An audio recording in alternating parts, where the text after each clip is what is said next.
नमस्ते and welcome back to what's the फंडा।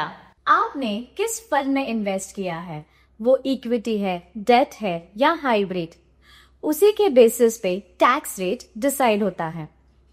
Confused? Tension नहीं, चलिए म्यूचुअल फंड टैक्सेशन का फंडा सिंपल लैंग्वेज में समझते हैं। First, equity mutual funds. ये वो म्यूचुअल फंड है जिनका 65% या उससे ज्यादा एक्सपोजर होता है इक्विटीज में। समझते हैं टैक्स स्ट्रक्चर। फर्स्ट, STCG यानी शॉर्ट टर्म कैपिटल गेन्स। अगर आपका होल्डिंग 1 साल से भी कम है तो आपको 20% टैक्स लगेगा। सेकेंड, LTCG यानी लॉन्ग टर्म कैपिटल गेन्स। अगर आपका होल्डिंग 12 मंथ से भी ज्यादा है तो 1.25 लाख तक का गेन टैक्स एग्जेम्प्ट है और उसके बाद आपको 12.5% टैक्स लगेगा। इंडेक्सेशन या फॉरेक्स का बेनिफिट नहीं मिलता है। Second, specified mutual funds section 50AD। इन्हें आम भाषा में आप डेट फंड्स भी कह सकते हैं। ये वो फंड्स हैं जिनका 35% से भी कम एक्सपोजर इक्विटीज में होता है और इनके हर गेन को शॉर्ट टर्म ही माना जाता है। Tax as per your income slab.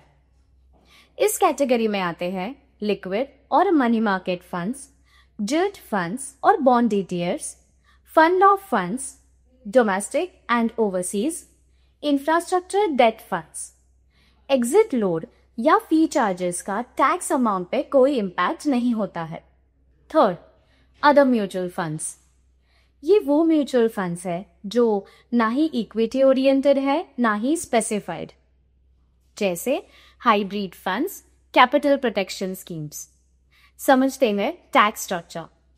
STCG as per slab rate, LTCG 12.5% without indexation. NRIs के लिए ऑप्शन होता है 10% without indexation, 20% with indexation, whichever is beneficial as per DTAA, that is Double Taxation Avoidance Agreement. Holding period.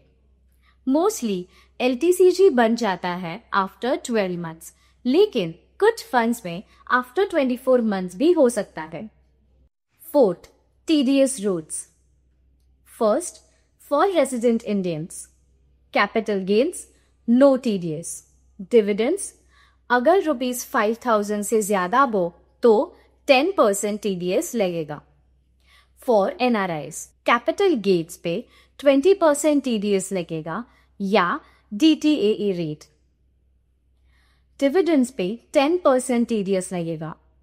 अगर pan नहीं दिया है तो 20% से भी ज्यादा TDS लगेगा। अगर इनकम टैक्स फाइल नहीं किया है तो हायर TDS लगेगा अकॉर्डिंग टू सेक्शन 206AB। इस वीडियो में हमने समझा fund type is equal to tax rate. Specified mutual fund section 50AD, इनका हर गेम शॉर्ट टर्म ही माना जाता है। Equity mutual fund long term capital gain में 1.25 लाख तक का गेन टैक्स एग्जेम्प्ट है, उसके बाद 12.5% टैक्स लगता है। NRIs को बेनिफिट मिलता है double taxation avoidance agreement act का। आशा है आज का फंडा आपके काम आया होगा। मिलते हैं नेक्स्ट एपिसोड में। Till than happy investing. Next video में हम बात करने वाले हैं कैश स्टेटमेंट यानी कंसोलिडेटेड अकाउंट स्टेटमेंट के बारे में। So stay tuned.